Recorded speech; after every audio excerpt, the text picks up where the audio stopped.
बच्चों आज हम अध्याय 23 श्वसन तंत्र पढ़ रहे हैं। क्या पढ़ रहे हैं? श्वसन तंत्र। ठीक है। सबसे पहले हम लोग ये समझना चाहते हैं ये क्या है, श्वसन क्या होता है। एक अपन जनरल भाषा में बोलते हैं सांस लेते हैं, ऑक्सीजन को लेना और कार्बन डाइऑक्साइड को बाहर निकालना। O2 को लेना और CO2 को बाहर निकालना, ये जनरल भाषा में क्या कहते हैं? इसको सांस लेना। यही श्वसन नहीं है टोटल। श्वसन हम किसको कहेंगे? ऑक्सीजन ली, लेकिन ये ऑक्सीजन लेने के बाद कहाँ पहुँची? हमारे शरीर की कोशिकाओं में, जहाँ क्या मौजूद है? भोजन। जो हमने भोजन कर लिया वो पाचन होकर के कहाँ पहुँचा? कोशिकाओं में। और कोशिकाओं में कौन सी चीज़ पहुँची? O2। ठीक है।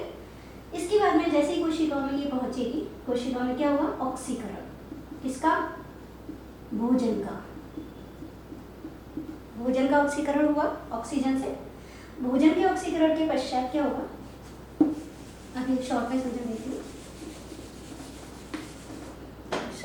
सजीव जो होते हैं उनके शरीर में क्या होती है? कोशिकाएं होती हैं। जो हमने भोजन लिया कोशिकाओं में पहुंच चुका है। भोजन के का क्या हो रहा है? ऑक्सीकरण। कहाँ से? O2 से। जो हम सांस के द्वारा क्या ले रहे हैं? ऑक्सीजन अंदर एंटर करा रहे हैं वातावरण से। तो ऑक्सीकरण होगा भोजन का। जैसे भोजन का ऑक्सीकरण होगा तो क्या निकलेगी? CO2 बाहर निकलेगी, यानी उत्पाद के रूप में बाहर निकलेगी। और साथ में हमको क्या मिलेगी? ऊर्जा। और लास्ट में क्या मिलेगा हमको? जल। ये सारी चीज़ें हमारी क्या होती है? जैसे भोजन का ऑक्सीकरण होता है तो CO2 ऊर्जा और जल हमको प्राप्त होता है। तो ये पूरा प्रोसेस क्या कहलाएगा? श्वसन कहलाएगा, टोटली प्रोसेस। लेकिन इसको हम दो भागों में बांट देते हैं। एक होता है हमारा बाह्य श्वसन और एक होता है आंतरिक श्वसन। आंतरिक श्वसन वो होता है जो कोशिका के अंदर होता है, और बाह्य श्वसन में हमारी दो चीज़ हैं।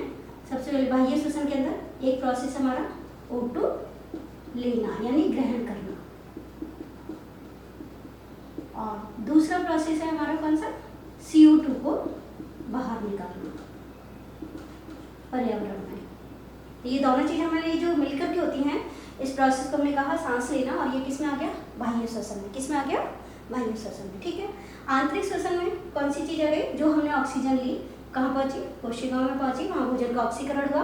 भोजन के ऑक्सीकरण के पश्चात क्या निकली? CO2 ऊर्जा और जल। ये ऊर्जा हमारे क्या काम आती है? फिर शरीर के जितने भी काम हम कर रहे हैं, पाचन है, श्वसन है, और भी जितने भी फंक्शन हमारे शरीर के ऊपर जितना भी हम काम करते हैं, उन सब के लिए हमें किसकी ज़रूरत है? ऊर्जा की। और ऊर्जा कहाँ से मिली? भोजन के ऑक्सीकरण से। भोजन का ऑक्सीकरण किससे हुआ?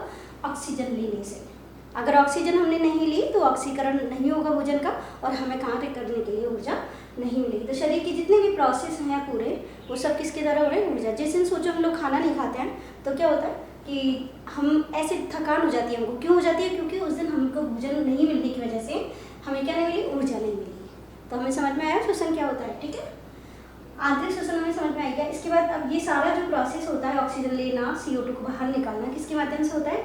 हमारे शरीर के अंदर एक क्या है? श्वसन तंत्र है। श्वसन तंत्र जिसमें कौन कौन सी चीज़ें आती हैं? एक तो हमारी होते हैं नासा छिद्र। सबसे पहले नाक में हमारे दो छिद्र हैं, इनको कहते हैं नासा छिद्र। नासा छिद्र से हमारे यहाँ एक गुहा है, इसे कहेंगे नासा गुहा। नासा गुहा के बाद में आती है एक नासा ग्रसनी। ठीक है। नासा ग्रसनी के यहाँ पर हमारा एक कंठ उपकरण है, यानी एक कंठ होता है लैरिंग्स, जिसमें वोकल कॉर्ड भी होते हैं, जिसके द्वारा हमारी आवाज़ निकलती है। साथ में क्या होता है? यहाँ पे एक छिद्र होता है, इस छिद्र को कहते हैं ग्लॉटिस। इसमें से होकर के एयर कहाँ जाती है? हमारी श्वसन नली में जाती है। लेकिन भोजन करते हैं तब हमारी भोजन भी हमारा इसमें जा सकता है। इसके लिए क्या होता है? यहाँ पर एक छिद्र के ऊपर एपिग्लॉटिस या नाम का एक ढक्कन होता है, कंठाच्छद बोलते हैं इसको। ये इसके ऊपर कवरिंग हो जाती है। जैसे भोजन जाएगा तो ये क्या हो जाएगा? ये ग्लॉटिस, ये जो छिद्र है इस कंठ के अंदर, वो ढक जाएगा किसके द्वारा? एपिग्लॉटिस के द्वारा। और सांस के साथ में जो ऑक्सीजन जा रही है वो हमारी इस नली में जाएगी। इस नली को क्या कहेंगे हम? श्वास नली। श्वास नली हम देख रहे हैं आगे दो में डिवाइड हो रही है। इन दोनों जब हमारी दो में विभाजित हो जाती है तो इनको क्या कहेंगे? इस वाली ब्रांचेज को बोलते हैं श्वसनी। इसे हमने कहा श्वास नली, इसे क्या कहेंगे? श्वसनी। और श्वास नली हमारी हम लोग देखते हैं कि यहाँ क्या नहीं होती? पिचकती नहीं है। क्यों? क्योंकि इसमें कैसे होते हैं? सी आकार के छल्ले होते हैं। सी आकार के छल्लों की वजह से ये पिचकती नहीं है। फिर ये जब आगे दो श्वसनी में डिवाइड हो जाती है तो आगे जाकर के हर श्वसनी में आगे डिवाइड होती है। तो ये वाली तो कहलाएगी प्राथमिक श्वसनी, आगे द्वितीयक श्वसनी, तृतीयक श्वसनी, इस तरीके से विभाजित होती जाती हैं। और अंत में किस में विभाजित हो जाती है? वायु कूपिकाओं में। इस तरह से फूले हुए भाग होते हैं गुब्बारे की तरह, और इन्हें कहते हैं हम वायु कूपिकाएं। जो गैसों का विनिमय होता है वो यही होता है। लास्ट में जो हमारी वायु कूपिकाएं से पूरा ये भरा होता है फेफड़े, वो क्या कहलाती हैं? वायु कूपिकाएं कहलाती हैं। मेन ऑर्गन है हमारे फेफड़े। मेन ऑर्गन क्या है? फेफड़े। तो जो सांस नली जा रही है हमारी कहाँ जा रही है? दोनों श्वसनी फेफड़ों में जा रही है। दाएं फेफड़े में जा रही है और एक बाएं फेफड़े में जा रही है। ये वाला हमारा कौन सा फेफड़ा है? बायां फेफड़ा। और ये कौन सा है? दायां फेफड़ा। हम लोग देख रहे हैं कि जो बायां फेफड़ा है 2 भागों में डिवाइड होता है। इसकी कितनी पाली होती है? 2 पालियाँ। लेकिन हम दायां फेफड़े को देखें तो इसमें 3 पालियाँ, 1, 2 और 3। ये 3 पालियों में विभाजित होता है, वो 2 पालियों में विभाजित होता है।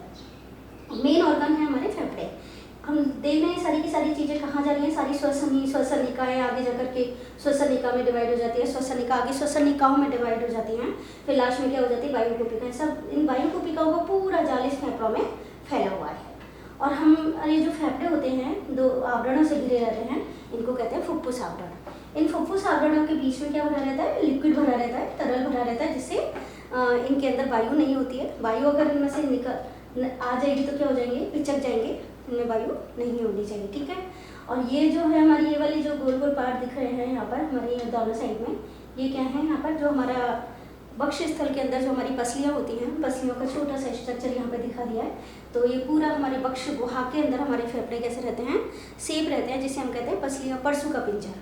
वक्ष गुहा में क्या है? पसलियों का एक कोष बना हुआ है, पसलियों का एक ढांचा बना हुआ है। उस ढांचे के अंदर हमारे ये फेफड़े सुरक्षित रहते हैं। जब से कभी हम टकरा जाएँ किसी चीज़ से तो हमारे फेफड़ों को नुकसान नहीं हो। फेफड़े कैसे होते हैं? बहुत कोमल अंग होते हैं।